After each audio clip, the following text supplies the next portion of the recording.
जय श्री कृष्ण सभी को। आज आप जानेंगे कार्तिक शुक्ल पक्ष की देवोत्थानी एकादशी के बारे में। हिंदू धर्म में एकादशी व्रत बहुत ही महत्वपूर्ण माना जाता है। सभी एकादशियों में देवोत्थानी एकादशी का विशेष महत्व है। इस दिन तुलसी जी का विवाह किया जाता है। तो आप जानेंगे कि एकादशी कब है, एकादशी का व्रत कब रखा जाएगा और खोला जाएगा, पूजा का शुभ मुहूर्त कब से कब तक है, एकादशी कब से कब तक है और द्वादशी कब से कब तक है, और एकादशी और द्वादशी के दिन राहु काल कब से कब तक है। वीडियो को अंत तक जरूर सुनना, क्योंकि वीडियो के अंत में मैं आपको सुनाने वाली हूँ देवोत्थानी एकादशी से जुड़ी हुई कुछ पौराणिक कथा, जिन्हें खुद भगवान श्री कृष्ण ने एकादशी का महत्व बताते हुए युधिष्ठिर को सुनाया था। इस साल यानी कि 2022 में देवोत्थानी एकादशी 4 नवंबर 2022 दिन शुक्रवार को है। भगवान विष्णु आषाढ़ मास की शुक्ल पक्ष की एकादशी से निद्रा में चले जाते हैं और 4 महीने बाद कार्तिक मास की शुक्ल पक्ष की एकादशी तिथि के दिन उठते हैं। इसलिए इसे देवोत्थानी एकादशी के नाम से जाना जाता है और इसे देव उठनी एकादशी या प्रबोधनी एकादशी भी कहा जाता है। जब भगवान विष्णु निद्रा में चले जाते हैं तो 4 महीने तक के लिए सभी मांगलिक कार्यों पर रोक लग जाती है और इसके बाद जब भगवान विष्णु देवोत्थानी एकादशी के दिन उठते हैं, उस दिन से सभी मांगलिक कार्य फिर से शुरू हो जाते हैं और इस दिन तुलसी विवाह का भी आयोजन किया जाता है। और तुलसी विवाह देवोत्थानी एकादशी के दिन शाम को किया जाता है। माना जाता है कि देवोत्थानी एकादशी का व्रत करने से मोक्ष की प्राप्ति होती है। व्रत करने वाला मनुष्य मृत्यु के बाद वैकुंठ धाम को जाता है और इसकी महत्ता स्वयं श्री कृष्ण भगवान ने युधिष्ठिर को बताई थी। कहते हैं कि देवोत्थानी एकादशी पर प्रदोष काल में गन्ने का मंडप बनाकर श्री हरि के स्वरूप शालिग्राम और तुलसी के विवाह के बाद कथा का श्रवण करना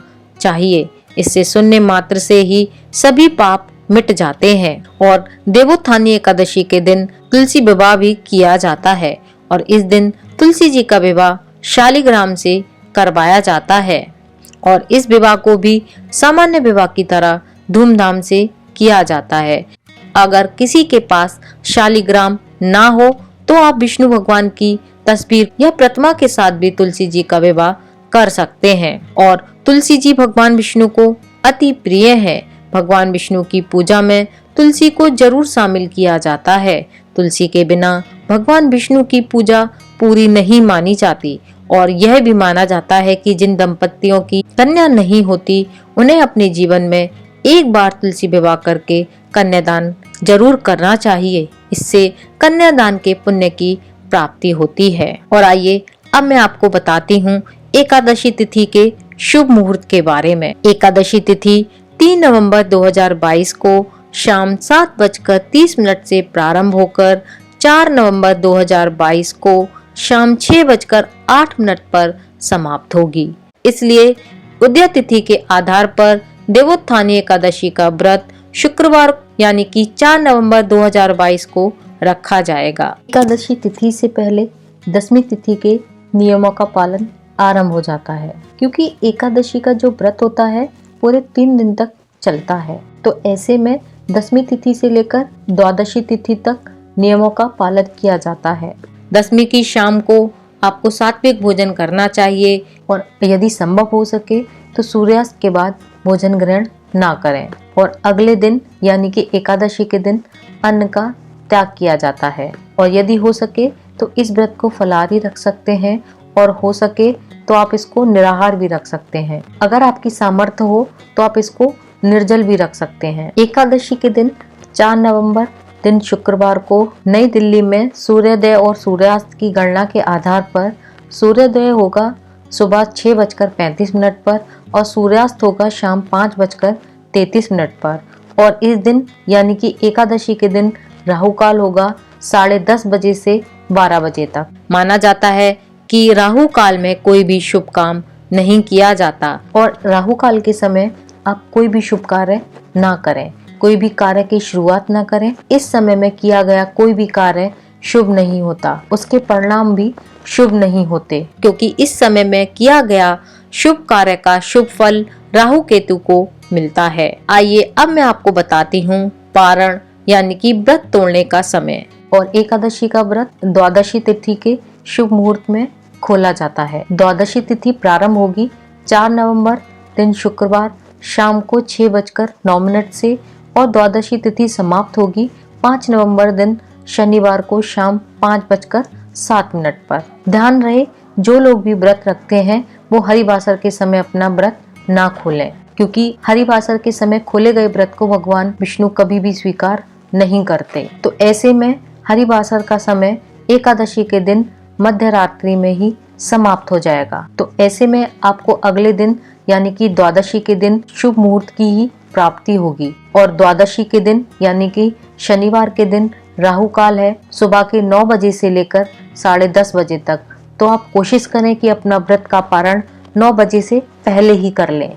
और 5 नवंबर दिन शनिवार सूर्योदय का समय रहेगा सुबह 6:38 और सूर्यास्त का समय रहेगा शाम 5:42 और राहु काल का समय रहेगा सुबह 9 बजे से 10:30 बजे तक। आइए अब आपको मैं बताती हूँ कि 5 नवंबर यानी कि द्वादशी के दिन व्रत पारण करने का शुभ मुहूर्त क्या है। पारण का समय 5 नवंबर 2022 को सुबह 6:41 से 8:57 तक है। याद रहे, 9 बजे से राहु काल प्रारंभ हो जाएगा, इसलिए व्रत का पारण राहु काल से पहले ही कर लें, क्योंकि राहु काल में व्रत का पारण करने से व्रत का शुभ फल प्राप्त नहीं होता।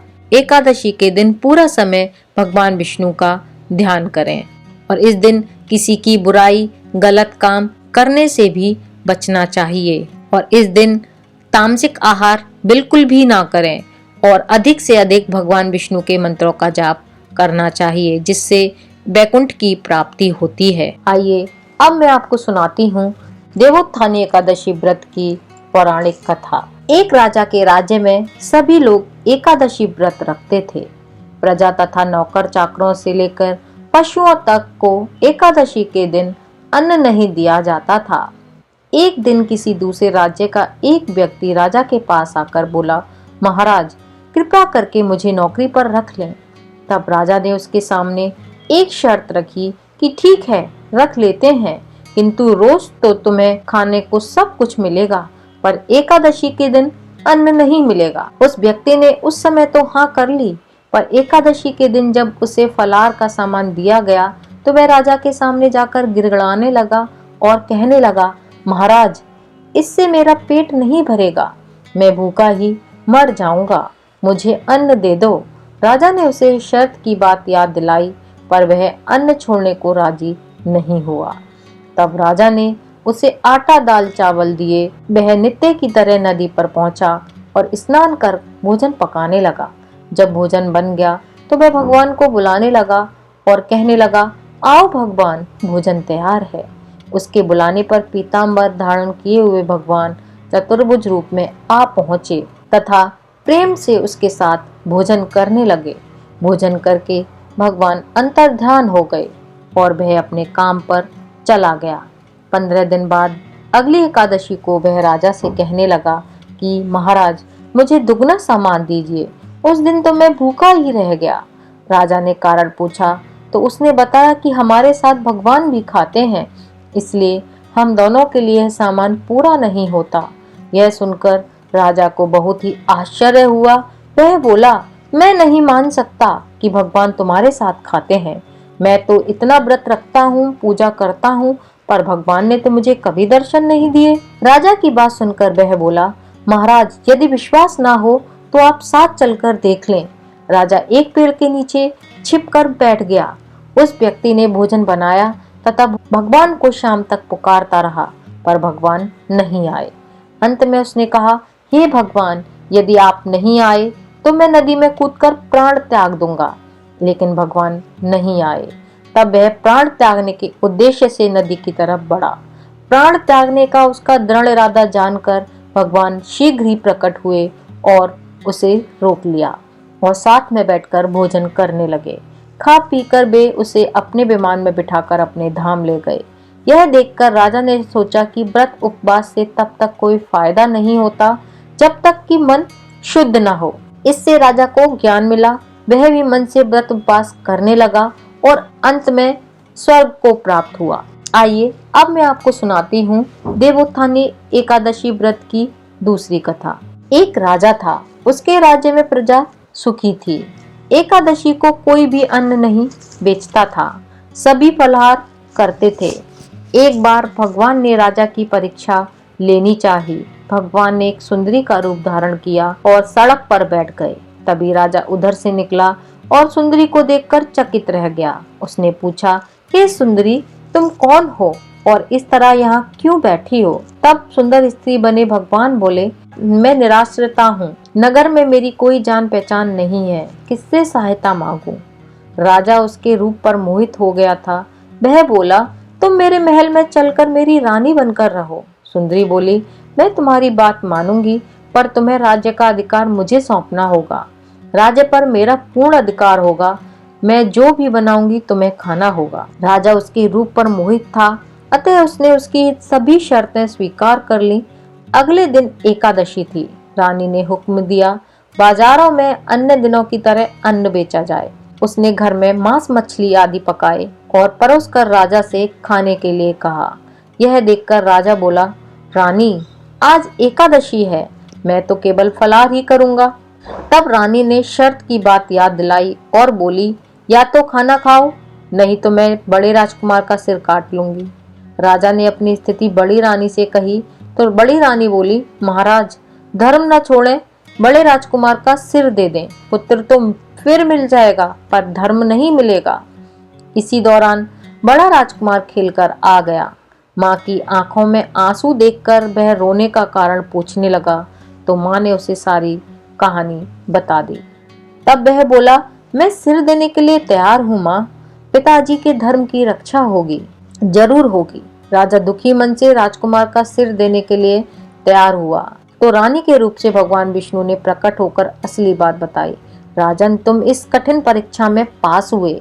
भगवान ने प्रसन्न मन से राजा से वर मांगने को कहा तो राजा बोला, आपका दिया सब कुछ है मेरे पास, हमारा उद्धार करें भगवान। उसी समय वहां एक विमान उतरा। राजा ने अपना राज्य पुत्र को सौंप दिया और विमान में बैठकर परम धाम को चला गया। हे भगवान, जैसी कृपा आपने उस राजा पर की, वैसी हम सब पर भी करना। मैं उम्मीद करती हूँ आपको ये जानकारी अच्छी लगी होगी। अच्छी लगी हो तो कमेंट करके जरूर बताना और अपने फ्रेंड्स और फैमिली मेंबर्स के साथ शेयर भी करना और प्लीज मेरे चैनल को सब्सक्राइब करना मत भूलना।